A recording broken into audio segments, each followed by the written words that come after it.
The time of use rate structure within MyEyedro allows you to define specific rates depending on the time of day. Double-click on a time band to modify any of its fields. Here you can set the label, time range, and associated cost. For this example, we will create Super Peak. It's going to start a little bit earlier, and it will end at noon. We will also substantially increase the cost. As you can see, when you modify a time range, the surrounding time bands will automatically adjust so as not to leave any gaps.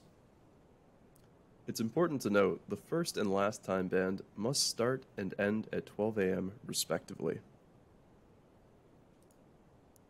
To add a time band, click the Add Time Band button. Simply create an example time band,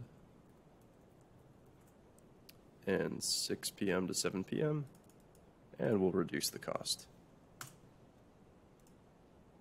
To delete a time band, select it from the list and click the Delete Time Band button. Once again, our time ranges have automatically adjusted.